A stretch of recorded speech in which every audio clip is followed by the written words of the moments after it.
Hello everyone, good evening to all of you. कैसे आप सभी लोग? आशा करता हूं अच्छे होंगे और दुआ करता हूं आगे भी आप अच्छे रहेंगे। तो दोस्तों, फिर आज अपन एक नए टॉपिक के साथ मिल रहे हैं और टॉपिक बहुत इंटरेस्टिंग है। यूं समझ सकते हैं कि एक मेडिकल साइंस का एक ह्यूमन बॉडी का बेस है, नींव है। ओके, यानी एक ऐसे कंसेप्ट की बात करेंगे जहां से मेडिकल साइंस की या फिर एक ह्यूमन बॉडी की शुरुआत होती है। एक ह्यूमन बॉडी के बेस से बात करेंगे, बहुत बेसिक कंसेप्ट पढ़ेंगे जो कि हर किसी के लिए बहुत हेल्पफुल साबित होगा। ओके, हालांकि ये सब चीजें हर किसी स्टूडेंट ने बायोलॉजी में 11th-12th क्लास में पढ़ी होगी, आगे एनाटॉमी फिजियोलॉजी के अंदर भी पढ़ी होगी। ओके, लेकिन चीजें बहुत इंपॉर्टेंट है। ओके, इसके बिना आगे के जो अच्छे और बड़े कंसेप्ट हैं उन चीजों को समझना थोड़ा मुश्किल है। ओके, तो आज का जो अपना टॉपिक है, टॉपिक का नाम है ह्यूमन बॉडी के बेसिक कंसेप्ट। क्लियर है? जिसके अंदर अपन बात करेंगे कि अपनी ह्यूमन बॉडी की एक बेसिक इकाई क्या है, बेसिक यूनिट क्या है। सेल की बात नहीं कर रहा हूं मैं, सेल से भी छोटी चीज से बात करेंगे अपन, है ना। सबसे अपनी बॉडी की सबसे जो छोटी चीज होती है, जो बेसिक चीज होती है, वो होती है एटम।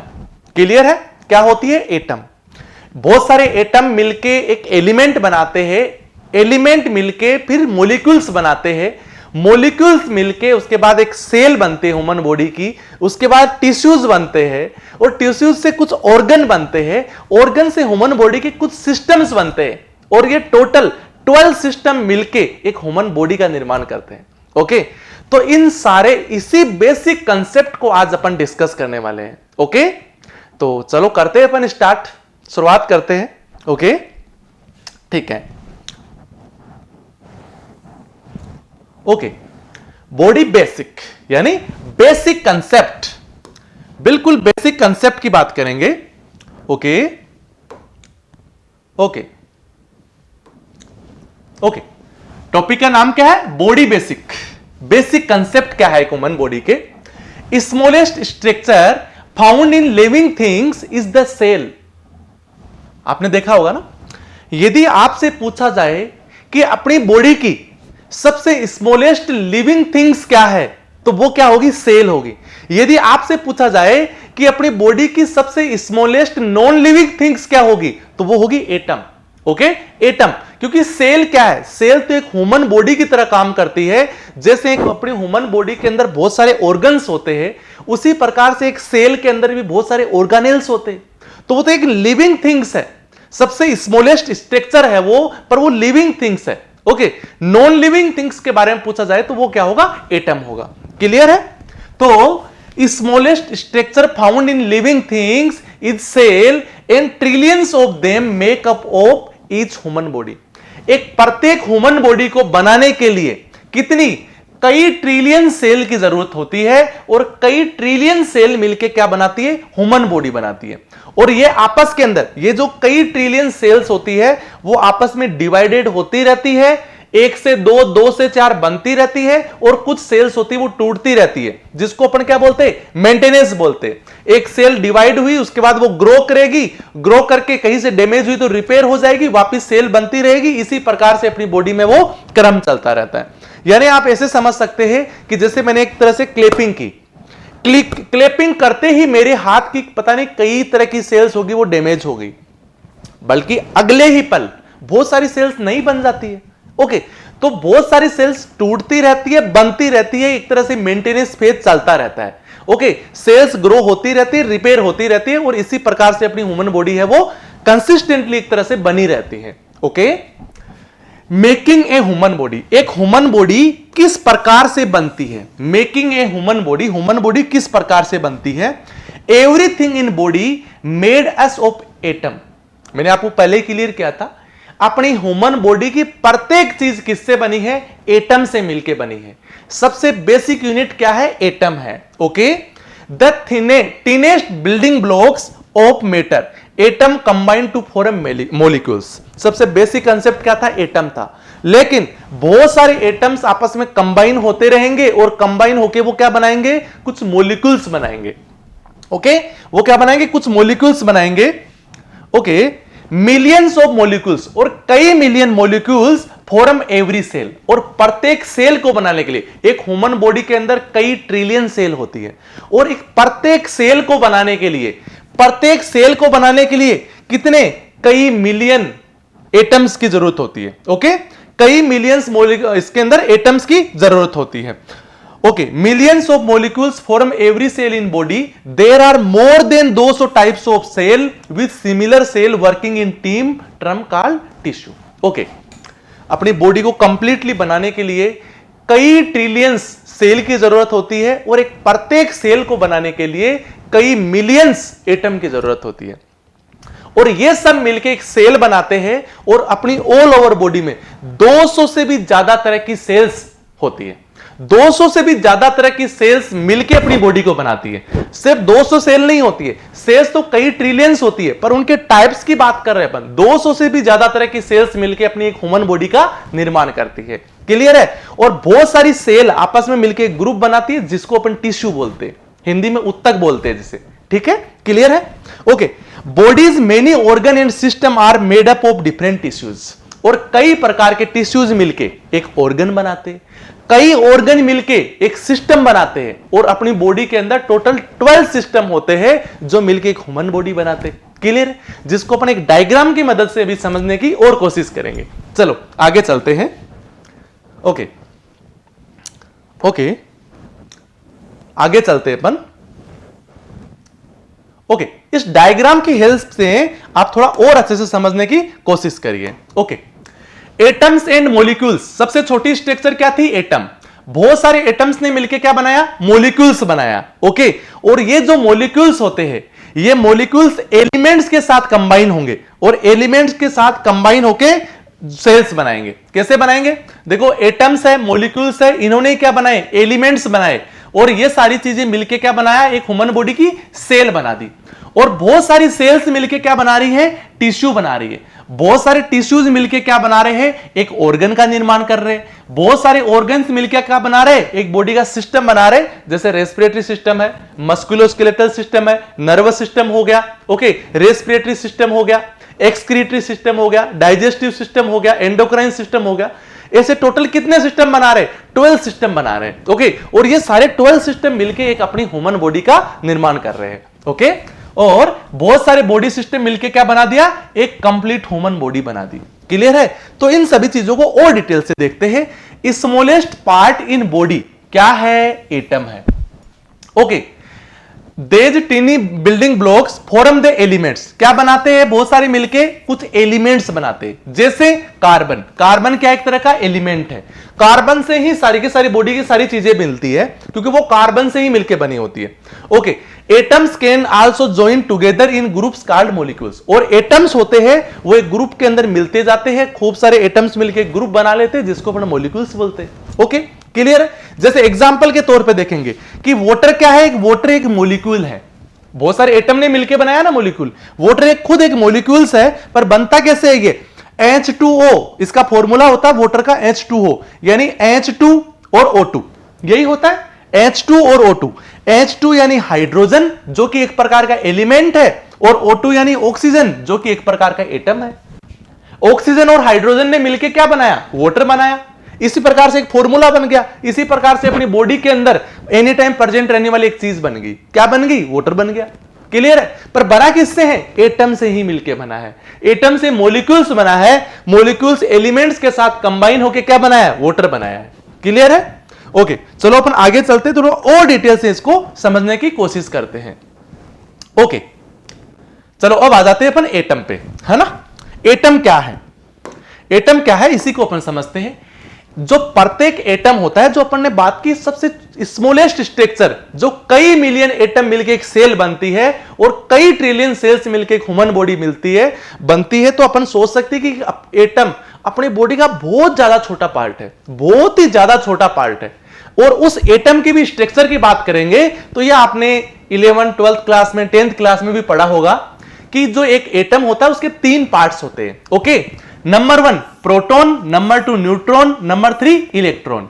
जो प्रोटॉन होता है उस पर पॉजिटिव चार्ज होता है, न्यूट्रॉन होता है वो न्यूट्रल चार्ज होता है, N for neutral, P for positive, ऐसे इसको आप याद रख सकते हैं। और जो इलेक्ट्रॉन बचता है उस पर कौन सा रहता है? नेगेटिव चार्ज रहता है। देखो इस प्रकार से एक एटम की स्ट्रक्चर होती है। जो बॉडी का जो बेसिक यूनिट होती है ना, उसकी इस प्रकार की स्ट्रक्चर होती है। आप इसको ऐसे भी समझ सकते हैं कि यहां पे इलेक्ट्रॉन कौन से है, जो ये ब्लू वाले है ना, ये इलेक्ट्रॉन है दोस्तों।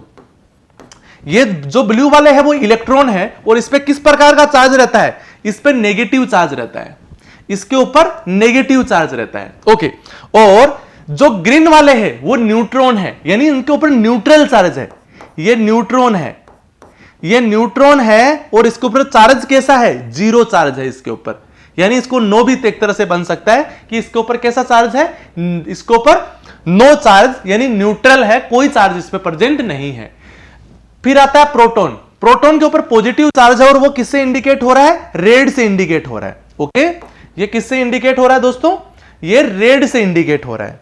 देखिए ये रेड से इंडिकेट हो रहा है, ये क्या है, प्रोटॉन है, और इसके ऊपर चार्ज कैसा है, पॉजिटिव चार्ज है इसके ऊपर, ये पॉजिटिव चार्ज है।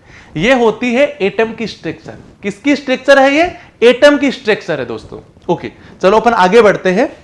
ओके ओके, अब बहुत सारे एटम की स्ट्रक्चर अपन ने पढ़ ली। अब बट यहां पर ध्यान रखिएगा, बहुत सारे एटम्स मिलके जो ग्रुप बनाते हैं उसको अपन ने क्या बोला, मॉलिक्यूल बोला। ओके, तो अब पढ़ते हैं अपन मॉलिक्यूल की स्ट्रक्चर को। ओके, एक molecule is neutral group of two or more atoms held together by chemical bonds, the smallest unit into which a substance can be divided without changing in chemical nature. Okay, बहुत सारे atom, दो या दो से ज्यादा atom कुछ chemical bond की सहायता से आपस में जुड़ जाते हैं, और कुछ एटम्स आपस में केमिकल बॉन्ड की सहायता से जुड़ जाते हैं, तो उनको अपन क्या बोलते हैं, मॉलिक्यूल बोलते हैं। यानी एक तरह से समझ सकते हैं कि एक एटम है, ये एटम है, ये एटम है, यहां पे कुछ एक केमिकल बॉन्ड आ गया, यहां पे एक केमिकल बॉन्ड आ गया, यहां पे एक केमिकल बॉन्ड आ गया, ये जो स्ट्रक्चर बन गई, इसको अपन ने क्या बोला, इसको अपन ने बोला मॉलिक्यूल। ये एक प्रकार से मॉलिक्यूल की स्ट्रक्चर बन गई है। क्लियर है आपको? Okay, cell. अब ये बहुत सारे मॉलिक्यूल्स है, ये मॉलिक्यूल्स आपस में मिलके, यानी एक तरह से बोल दिया कि एक ये एम जो जुड़ गया, एक एम है, एम है, एम है, ये बहुत सारी मॉलिक्यूल्स का ग्रुप मिलके ये क्या बनाते हैं, सेल बनाते हैं दोस्तों। ये क्या बनाते हैं, सेल बनाते हैं। तो सेल को पढ़ते हैं, molecules build up to grand body cell. बहुत सारे मॉलिक्यूल्स आपस में मिलके एक बॉडी की एक अच्छी सेल का निर्माण करते हैं, एक अच्छी सेल बनती है। Okay, there are about 37 trillion cells. और अपनी ह्यूमन बॉडी में मैंने बोला था ना पहले कि कई ट्रिलियन सेल्स होती है, और अप्रोक्सीमेट 37 ट्रिलियन एक बहुत बड़ी संख्या होती है दोस्तों, कि 37 ट्रिलियन सेल्स होती है अपनी बॉडी में एवरेजली। किसी ने काउंट नहीं की है, कोई काउंट करने के लिए नहीं बैठा है, किसी में कम ज्यादा भी हो सकती है, लेकिन एवरेज बता रहे कि एवरेजली एक औसत रूप से देखा जाए तो 37 ट्रिलियन सेल्स है वो प्रेजेंट रहती है, with different type of cell carrying out a variety of body function. और अपनी बॉडी के अंदर 200 से भी ज्यादा तरह की सेल्स होती है, और डिफरेंट टाइप की जो अलग अलग टाइप की सेल्स होती है उनके अलग अलग टाइप के फंक्शंस होते हैं, और अलग अलग टाइप के फंक्शन होने के कारण से ही बॉडी के अलग अलग ऑर्गन बनते हैं, और उसी से फिर अलग अलग टाइप के सिस्टम बनते हैं। क्लियर है? ओके, चलते हैं नेक्स्टली। ओके, अब कई प्रकार की जो सेल्स है, मैंने बताया ना आपको कि 37 ट्रिलियन सेल्स, टोटल कितनी, 37 ट्रिलियन सेल्स मिलके क्या बना रही है, एक ह्यूमन बॉडी बना रही है। लेकिन बहुत सारी सेल्स भी आपस में ग्रुप बनाती है, उसको अपन क्या बोलते हैं, टिश्यू बोलते हैं। एक group of cell that have similar structure and that function together as a unit also called as tissue. लेकिन ऐसा नहीं है कि एक रेस्पिरेटरी की सेल आ गई, एक नर्वस सिस्टम की सेल आ गई, एक एक्सक्रीटरी सिस्टम की सेल आ गई, एक एंडोक्राइन की आ गई, और इन चारों सेल ने मिलकर एक टिश्यू बना लिया हो। ऐसा नहीं हो सकता है। टिश्यू की डेफिनेशन क्या होगी कि ऐसी सेल जिनकी स्ट्रक्चर सेम हो, जिनके फंक्शन सेम हो, वो सेल आपस में ग्रुप बनाती है, तो उसको अपन क्या बोलेंगे, टिश्यू बोलेंगे। जैसे कुछ एंडोक्राइन की सेल्स है, 4-5 सेल्स है, उन्होंने मिलकर ग्रुप बनाया, उसको टिश्यू बोल सकते हैं। कुछ डाइजेस्टिव सिस्टम की सेल्स है जिनका स्ट्रक्चर सेम है, जिनके फंक्शन सेम है, और उन्होंने मिलकर ग्रुप बनाया, तो उसको अपन क्या बोल सकते हैं, टिश्यू बोल सकते हैं दोस्तों। क्लियर है? ओके, अब बात करेंगे ऑर्गन की। अब टिश्यूज हो गए, लेकिन सेम स्ट्रक्चर और सेम फंक्शन के टिश्यूज होंगे, वो आपस में मिलकर ऑर्गन बनाएंगे। ऑर्गन में भी ऐसा नहीं होता है कि कुछ सेल्स कहां के, कुछ टिश्यूज कहां के आ गए, कुछ टिश्यूज कहां के आ गए और वो जाके ऑर्गन नहीं बना सकते। उनकी भी स्ट्रक्चर सेम होनी चाहिए और फंक्शन सेम होना चाहिए। आपको दो ही चीजें ध्यान रखनी है कि कभी भी जब सेल से कहानी स्टार्ट होती है और जब टोटल बॉडी सिस्टम तक जाती है, तब तक आपको दो ही चीजें ध्यान रखनी है। उनके जो फंक्शन होते हैं वो सेम होने चाहिए, उनकी स्ट्रक्चर आपको सेम होनी चाहिए, तो फिर वो मिलके क्या बनाएंगे, नेक्स्ट वाला। जैसे सेल है वो टिश्यू बनाते हैं, टिश्यू ऑर्गन बनाते हैं, ऑर्गन मिलके सिस्टम बनाते हैं और सिस्टम मिलके एक ह्यूमन बॉडी बन गई। Okay okay, organ different kinds of tissue combined to make longer structure called organ. Okay, different type के जो टिश्यूज होंगे वो आपस के अंदर एक लार्जर स्ट्रक्चर बनाएंगे, जिसको अपन क्या बोलेंगे, ऑर्गन बोलेंगे। ईच ऑर्गन वर्क्स लाइक एक मशीन, और एक प्रत्येक जो ऑर्गन होता है ना वो मशीन की तरह काम करता है। ओके, एग्जाम्पल के तौर पे of an organ is the stomach. जैसे एक स्टोमक क्या है, एक प्रकार का ऑर्गन है विच pledge of part in process of digestion food. और स्टोमक का काम क्या है, फूड का डाइजेशन करना। एक प्रकार का मशीन जैसा काम हो गया ना, जैसे एक मशीन है जिसका एक स्पेसिफिक फंक्शन होता है, उसी प्रकार से प्रत्येक ऑर्गन का एक स्पेसिफिक फंक्शन होता है। अपने जो माउथ एक प्रकार का ऑर्गन है, इसका काम क्या है, अपने खाने को चबाना, उसको लुब्रिकेशन देना। अपने स्टोमक है उसका काम क्या है, डाइजेशन करवाना। ओके, तो प्रत्येक ऑर्गन का एक स्पेशल टाइप का फंक्शन होता है। ओके, इसीलिए उसको अपन क्या बोलते हैं, मशीन बोलते हैं। ओके, अब बात करेंगे बॉडी सिस्टम की, कि बॉडी सिस्टम क्या होता है। ओके, बहुत सारे ऑर्गन मिलके क्या बनाते हैं, एक बॉडी सिस्टम बनाते हैं। क्लियर है। Okay okay, body system, organ are at the centre of 12 internal body system. और ये ऑर्गन मिलके क्या बनाते हैं, 12 तरह के इंटरनल बॉडी सिस्टम्स बनाते हैं। क्लियर है। जैसे मैंने बोला था ना अभी कि रेस्पिरेटरी सिस्टम होता है, एंडोक्राइन सिस्टम होता है, डाइजेस्टिव सिस्टम होता है, ओके ना, एक्सक्रीटरी सिस्टम है, इंटीग्यूमेटरी सिस्टम है, नर्वस सिस्टम है। तो इस प्रकार से टोटल 12 प्रकार के सिस्टम बनाते हैं। Each system has specific job, और प्रत्येक सिस्टम का एक स्पेसिफिक जॉब होता है, स्पेसिफिक फंक्शन होता है। जैसे रेस्पिरेटरी का काम श्वसन करवाना है, डाइजेस्टिव सिस्टम का काम क्या है, डाइजेशन करवाना है, एक्सक्रीटरी सिस्टम का क्या काम है, यूरिन का फॉर्मेशन करवाना है। ओके ना, तो इसी प्रकार से प्रत्येक सिस्टम है उसका एक स्पेसिफिक काम है। Keep the body in working order, जिसके थ्रू बॉडी वर्किंग ऑर्डर में रहती है। एनी टाइम सारे सिस्टम मिलके बॉडी को वर्किंग रखते हैं। यदि इनमें से एक भी सिस्टम डिस्टर्ब होता है तो पूरी ह्यूमन बॉडी डिस्टर्ब हो जाएगी।